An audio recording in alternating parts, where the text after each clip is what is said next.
eternity in our hearts.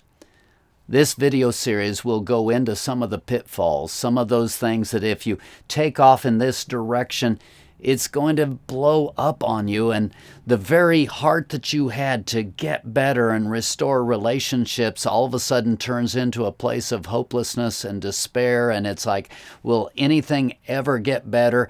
Can I ever fix things? That word right there is trouble if you start with that idea, because no, we can't fix things. All we can do is be the best influence we can be, and so we have to start at the right place. We don't start at that place of working on other people or even working on relationships. If we're going to reconcile, the first place we actually start is, am I reconciled to God? Because if I'm not drawing strength from God, I'm not going to have what I need. We reconcile with ourselves. We don't think about that before we can effectively reconcile with other people. This video series, Eternity in Our Hearts, is going to explore many of the different pieces that are there in the reconciliation, restoration zone of recovery and working through problem areas of dysfunction. The title of this particular video is called Why? As a counselor, I work with many people who are in difficult situations, sometimes even suicidal, and very intense moments of grief and brokenness. And one of the things that I shudder at is anytime a person asks why, because almost 100% of the time when they ask that question, they're asking, why is this happening to me? And that why question plunges them into victimhood in a way that it's virtually impossible for them to get better. So why would I title a video Why? If you ask a better why question, you get a better why answer. And that better why question is, why am I responding this way? When you move the target from why is this happening to me, why are people responding this way, back to yourself, you're moving it to a place where you actually have some power to bring change. You have no power in this area of reconciliation to actually reconcile with anyone. All you have is the ability to bring a clean heart, to bring a repentance, to bring an offering, so to speak, to those people, and they can still accept it or reject it.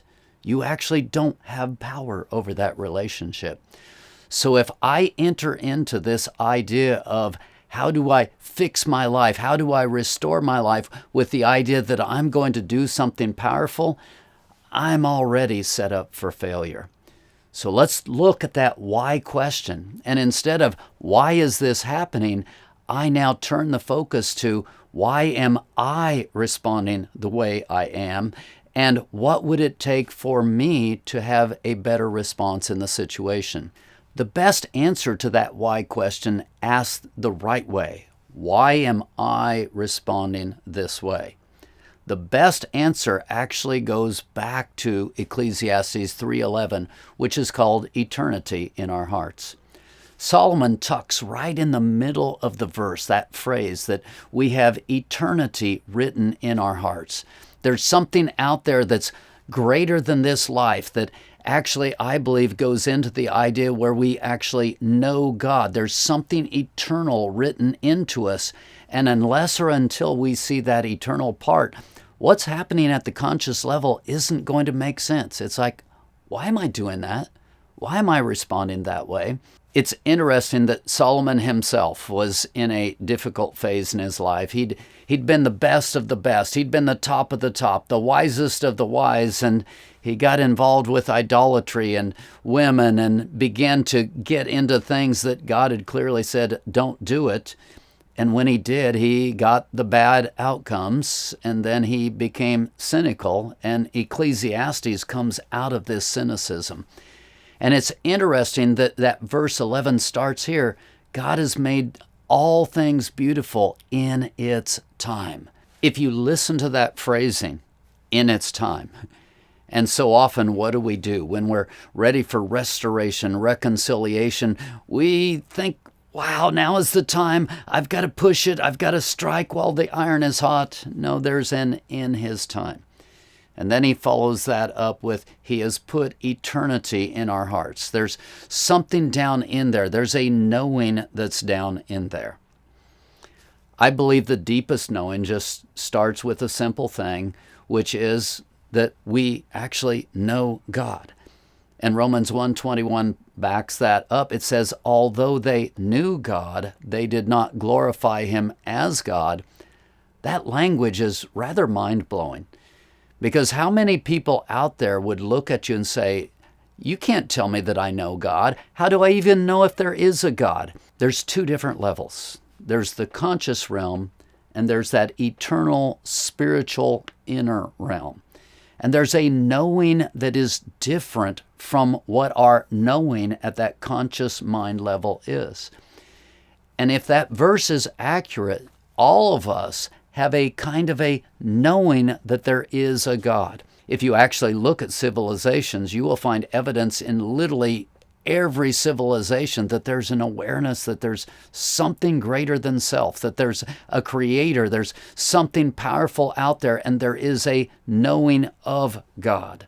So how do you know if you're dealing with something in God's time and not just your time? That actually is a very good question, because our intellectual knowing is over here, and many times it's opposed to and in a different place of our spiritual knowing that's going on the inside. In order to get there, you actually need to go back to some of the materials we've already covered in the Foundation series, where we talk about hearing the voice of God and pressing in and learning how to connect. This thing really is step by step. And if you try to blow past certain steps and you're not hearing the voice of God and you're not able to connect with God, you're missing what I think is one of the most important pieces in this area, which actually is reconciling with God. 1 Corinthians 2:11 says, what part of a man fully knows things except his spirit? Now again, that goes contrary to everything we're taught today and we think today.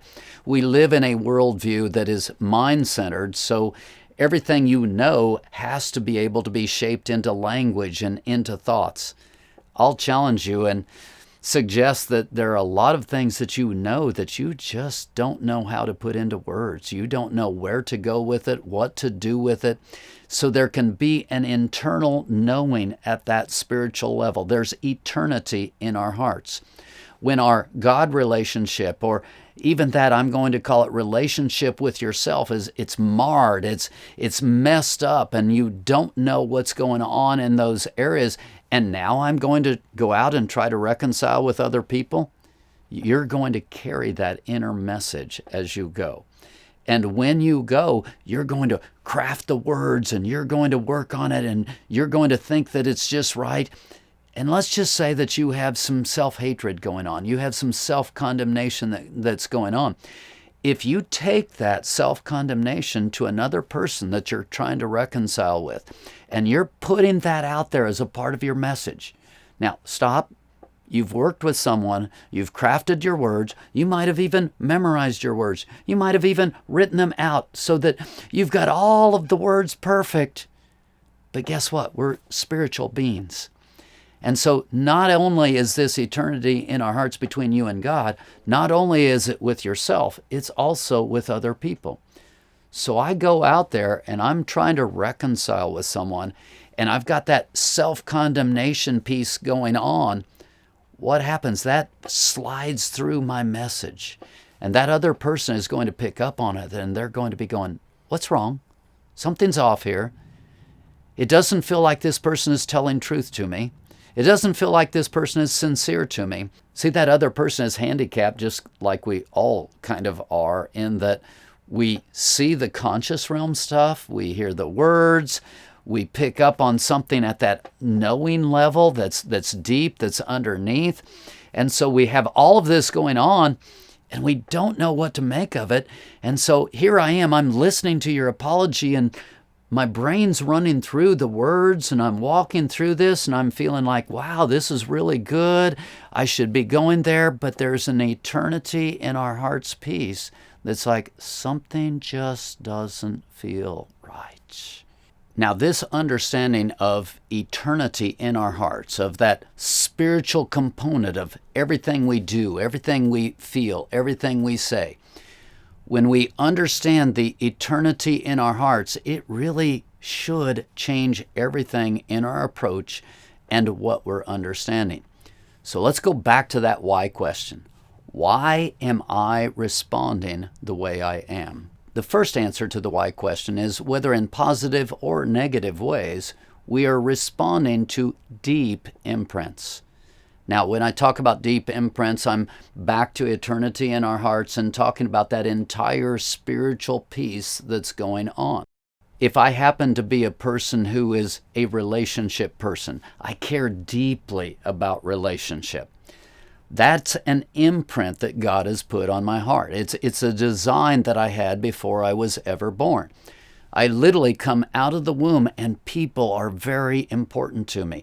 So if people gather me up and they hold me, that's going to be nurturing, that's going to be caregiving. And that's happening before language ever develops. Again, our culture continually puts it back to things that we can understand, things that we've been taught. But there's a spiritual formation, there's a spiritual foundation that's much deeper than language. So here I am, this high relationship person. If I come out of the womb and I don't have a relational family, I begin to feel alienated already. I take that spiritual imprint that's there. I take that person that God created to respond a certain way. If that person is in a very different environment already, even as a baby, as a 6-minute-old baby, that baby is already beginning to respond according to those spiritual imprints. You may not know it. You may not be aware of it. Again, I would refer you back to a previous series where in the Foundation series, I talk about file drawers and I talk about how things tend to be categorized inside of us in terms of different areas spiritually. I would also refer you to the step-by-step series that talks about there's a normal spiritual development that you go through. When those file drawers are developing in a negative way and I have all kinds of imprints that are negative, at that point it's virtually impossible for me to respond to a situation well, because that spiritual part is deep, it's pervasive, it's powerful, and I can will myself to try to do the right thing and say the right thing, but there's these deep, eternal imprints that are going on in our hearts. Because so much of this is, first of all, subconscious, but secondly, ignored, not taught, not understood in our culture, this is all a mystery to most people. We don't understand these spiritual imprints, this spiritual part of the human being that is perhaps the most significant driver of anything a person does and says. Again, I'm going to encourage you to look at some of the different materials that we've taught. This series can't reteach those things. But when you start to understand things like rebellion or bitterness or fear or abandonment or rejection, many times you're beginning to see the imprint. And the imprints aren't just negative. God designed it for good. He put in there a person who's supposed to be a strength person, who's supposed to be a leader, who's supposed to step out and trailblaze and do good things, but then that thing is taken captive and it becomes a rebel or an independent spirit or something that is very negative. And then I'm responding out of my nature. And the most significant why you do what you do actually lies at this spiritual level. So here I am, I've got my plan together, I'm ready to reconcile, I'm ready to get everything together, and all of a sudden I'm finding that when I sit down and I talk to people, my message isn't coming across the way I want it to. And I love the scripture in the Sermon on the Mount that says, "Blessed are the pure in heart, for they shall see God." Getting that purity is very, very important, because if I can get to that place, if I can get to a simplicity and a purity in my own spirit, I'm probably doing the most significant thing I can do towards reconciliation. It's really important for you to be able to look in that mirror. Know that you're getting right with God. Know that you're getting right with self. this actually is a huge step along this path of reconciliation, restoration. I want you to take a little bit of time, look at some of those imprints that are going on inside of you. We'll have an activity. Check out those areas, get some idea of that invisible imprint and how it's affecting your move towards reconciliation, restoration, and then we'll continue right after this break.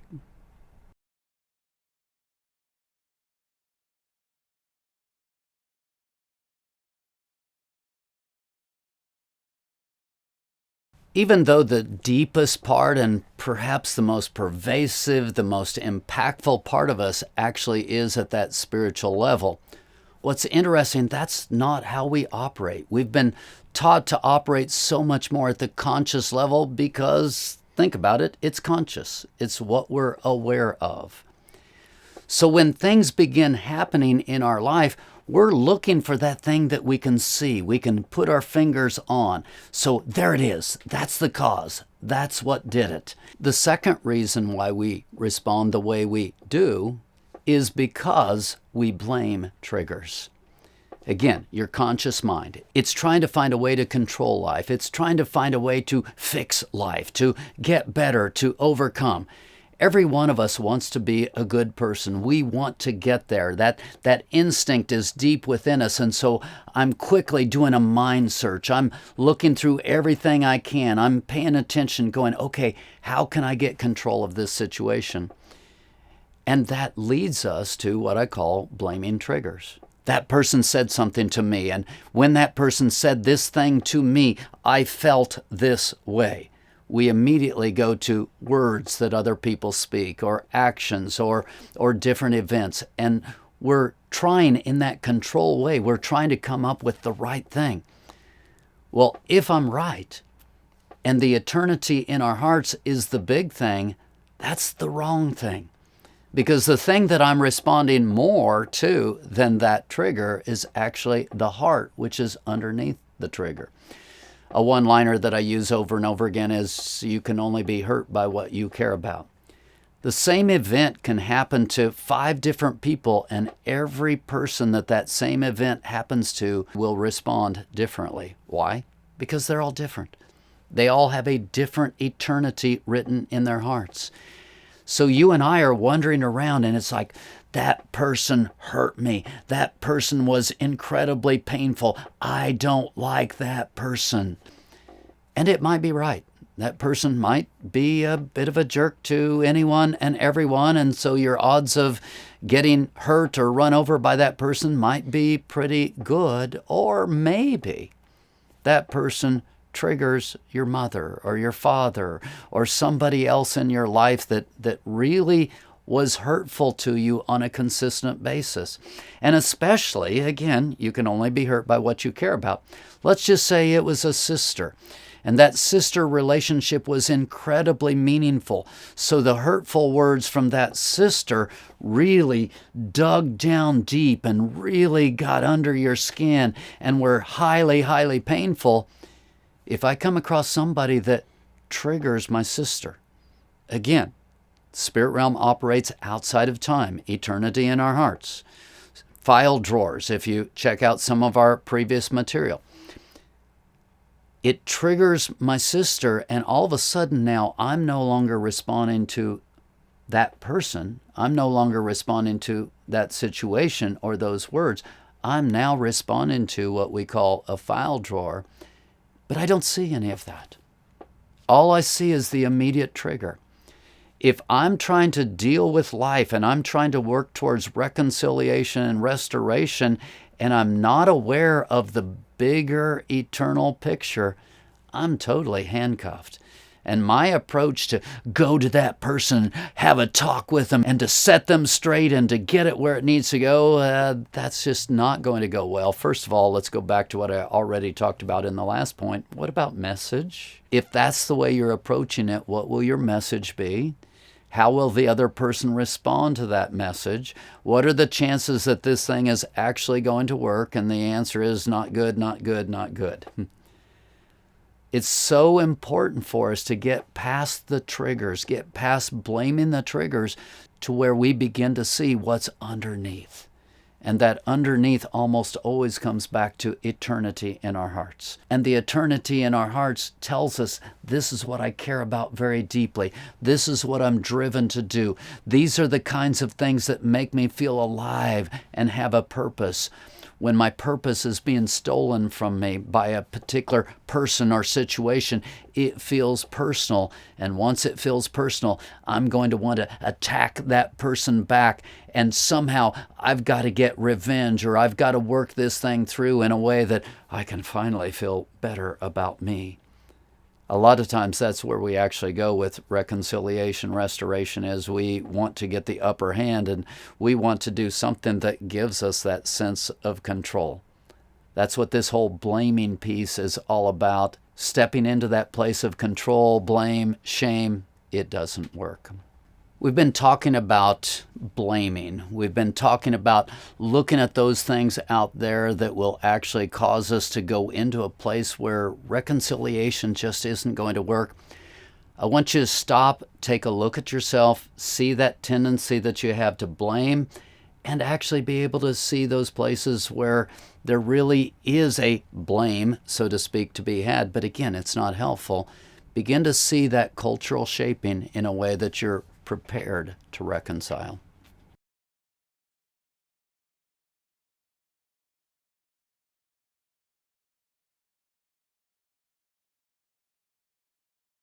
The third reason why we respond the way we do, actually, you do get to blame a little bit on this one. It actually goes back to the generations and it goes back to the culture. As spiritual beings, we receive much into ourselves from the people around us, not just on teaching, but spiritually. There are entire families that are caught up in anxiety. There are entire families that are caught up in revenge or bitterness. And then you go into cultures. American culture is pull yourself up by your own bootstraps and get in and get after it, and you can become anything you want to be. And so that begins to lay a spiritual foundation inside of us.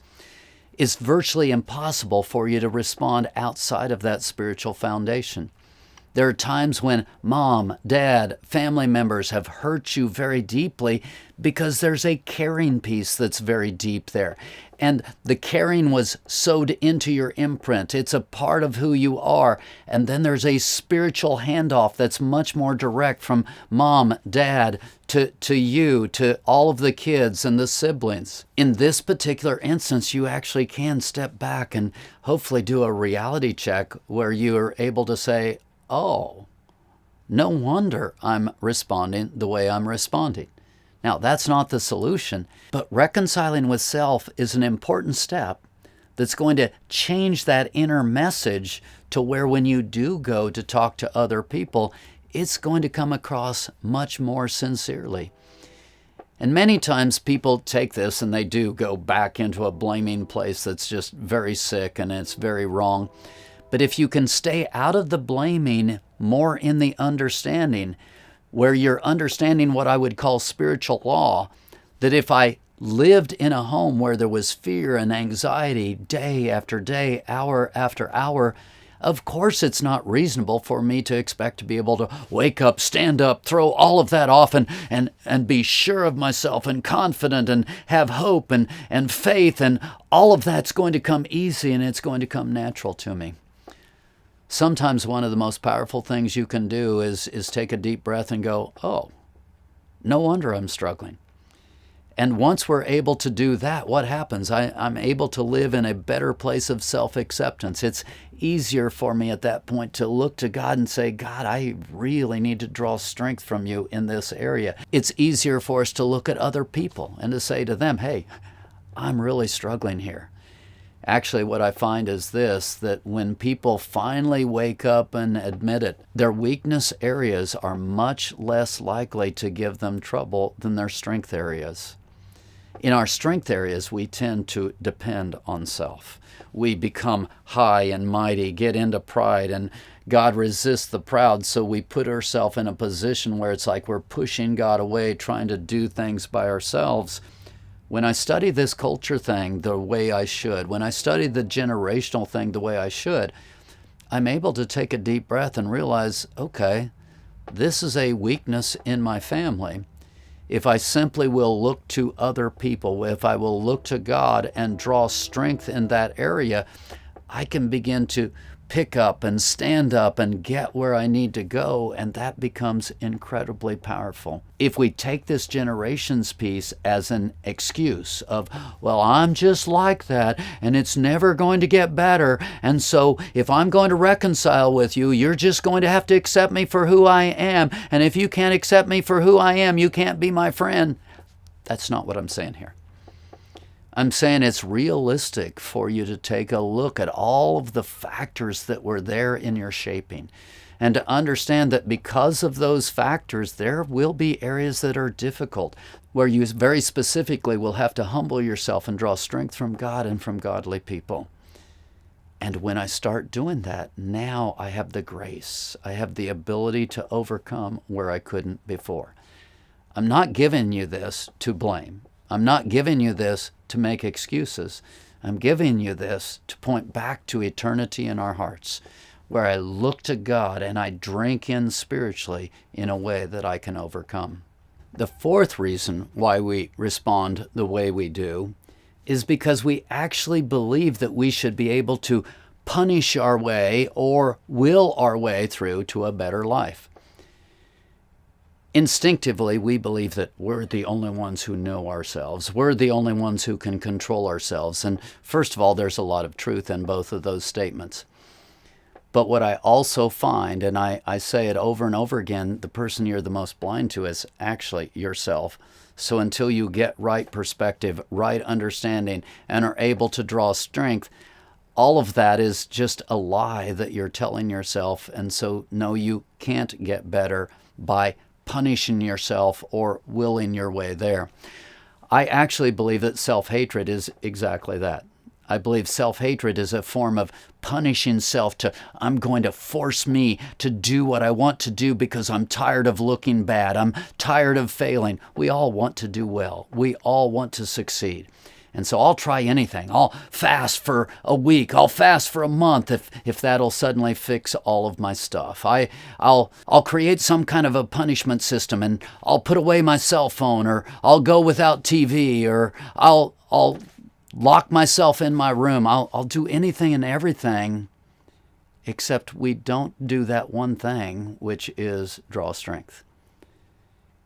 God created us as communal beings. He created us to be a temple for His presence. When we're housing the presence of God, there is a strengthening there. There is a quickening there. When we're connecting with other people and we're drawing strength, now I have the ability to rise up and to do the very thing God's calling me to do. But instinctively, we don't go there. Since the fall, we instinctively are anxious. We don't trust. We are fearful of the reputation that we might have with other people, and so we pull all of that back and we get into a place of, I've got to do it by myself, and so whatever I have to do to myself, I'm going to do it in order to make me do what I need to do so that I can get better. Whatever I can do to think my way through, whatever I can do to will my way through, those are choices that I'll make. That's instinct. That's what we step out, we jump out, and we do it without even thinking about it. When we're doing those kinds of things, we're actually blocking the grace of God. We're blocking the eternal purpose that God has for us until I get back and I just simply see this is who God wants me to be. And when I'm walking in the grace of God, I can become more like that person. And I stop trying to do it by myself. It's so incredibly powerful, but our instincts fight against that. If I'm in this kind of a place and I go to people to reconcile, they're going to hear it. They're going to see it. They will judge you as being insincere. They will know that you're not going to be able to follow through, and that reconciliation piece that you're offering is not going to work. When we start understanding the better answers to the better question of why am I responding this way, it puts us in a place where we actually can pursue reconciliation in a way that will work. Again, let's take a break. Let's look at these last 2 points and see what you can learn, what you can apply to yourself, where you can change that place to where, again, the goal of this particular video in particular, I can reconcile with self. I can get to a place of peace. That's what will put you in a good place to where you can be successful as you begin to restore with others. Let's take a break. We'll be back in a moment.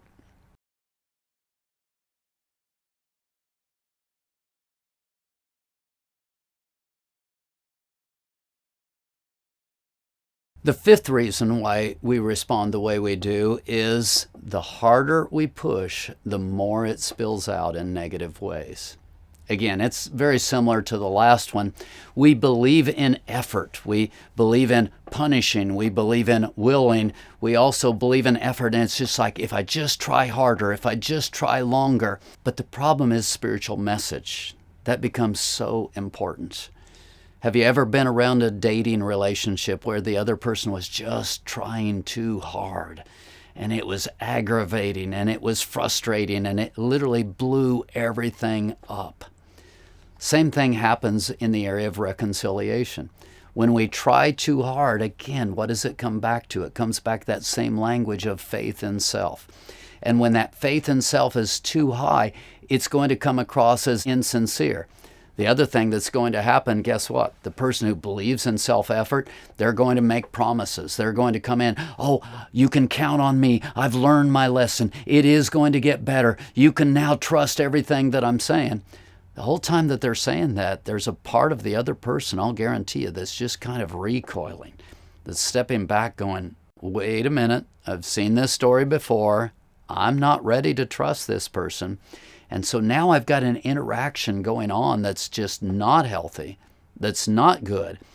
And most of the time, what happens?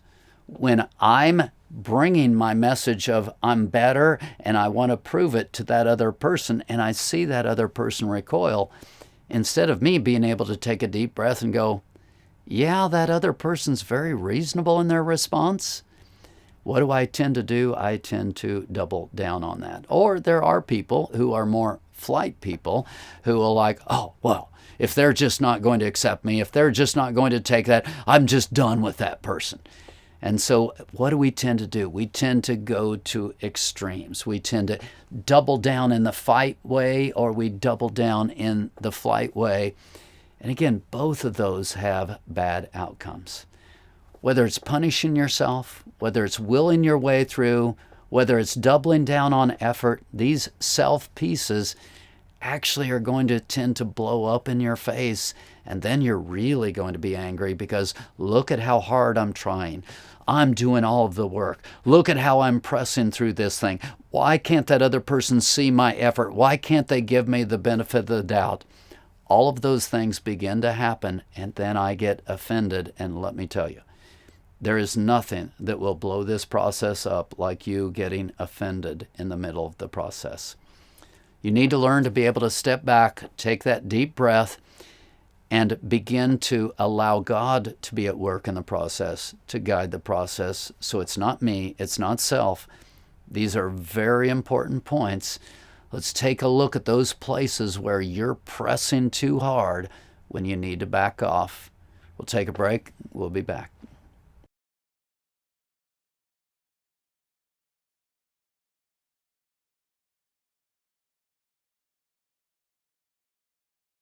And the number 6 answer to that question is we can't get better apart from our will, but we can't get better with only our will.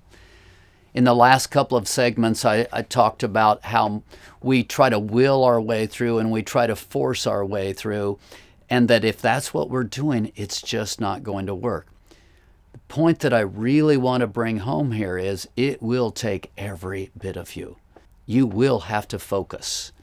And many times when people listen to the first part of the message that I've been bringing, they go into a place of, well, I'll just give up then. I'll just be passive. Passivity will not work. It will absolutely derail your ability to get better. And many times people go into passivity as a form of defeat. They've done the self-will things that we've covered in the last few points, and so they just kind of get into, well, I'll just quit then. You can't get better with only your will, but you can't get better apart from your will. In order for you to start through this process, you've got to find that sweet spot of surrender to God, where I'm not taking ownership of it in a way where I'm trying to do it by myself, but I'm taking ownership of it in a way of, God, you created me for this. You put eternity in my heart. You want me to be a relationship person. You do not want me to live under bitterness. You do not want me to live under offense. You put this in my heart. So if I'm struggling with these people, it's not the will of God for my life. And when I realize that it's not the will of God for my life, now I can look to you, God, and I can be confident that your grace will be there. You'll be there ready to help me, ready to strengthen me, ready to take me where I need to go, where I want to go in this whole piece. It's so important that until we learn to join our will to God's will, and every ounce of strength that we have, you don't get where you need to go. So the last thing that I want you to do is walk away from this series with the impression of, oh, well, I'll just let go and let God. I'm not really going to be engaged. No, you're going to have to engage, and you're going to have to engage full force, and you're going to come up against obstacles that just feel like they're taking every bit of the life out of you from time to time. And it's like, I can't do that. I can't say that. You're going to run into all of these kinds of things. Recovery actually can be relatively simple when we get into some of the principles, but simple is not easy. Some of the things we'll be asking you to do as we go through this series will be extremely hard, and maybe the hardest is actually in this first video, where I begin to understand, what role does human effort play? And how can I fully engage in a way where it's going to feel personal if I fail, but yet fully keep it handed off to God, to where if it does fail, I'm able to get back up and I'm able to walk it through again. These are important concepts that you need to get a hold of, because reconciliation is hard. Forgiveness is hard. Walking through these things in the areas of your deep pain. And remember, your deep pain comes out of eternity in your heart, to where this is who God created you to be. This is what you're supposed to do. This is where you're supposed to go. And it feels like the world around you is trying to crush you and destroy you and keep you away from your purpose. You take a deep breath and you begin to realize, you know what? God wants to establish that purpose in me more than any other one, any other thing. I'm able to take a deep breath. Again, before I reconcile with others, I need to get reconciled with self. I need to be able to take that deep breath and rest. Which directly leads us into our last point, which is we won't be able to get better until we can rest in today. If you're looking out there saying, I have to reconcile, I have to get this right, I have to make this relationship right, you're bringing a level of agitation that is virtually guaranteed to destroy you getting better. Now, there is good news. There are sponsors out there, there are mentors out there who will be able to take a deep breath. And so you come in your immaturity and you make accusations and you're agitated and you're frustrated, and they'll be able to look past all of that and love on you and sow into you. And so your attempts at reconciliation still work, because the people around you are mature enough and they pour into you in a way that they're able to love on your efforts, and your efforts actually work out for the good. But much of the time when you're coming to people, they're going to be responding out of the eternity that's in their hearts. And if they do, and you bring language that's offensive, that's belittling, that's challenging, when you bring that kind of language, when your spirit is interacting with their spirit in a way that is challenging or crushing, what's going to happen? They will answer back. And when they answer back, this whole process becomes very fragile and it starts to completely fall apart. Unless or until I'm able to take a deep breath and be okay, right here, right now, today. And the important part here is I need to know the difference between what I need to do versus forcing outcomes.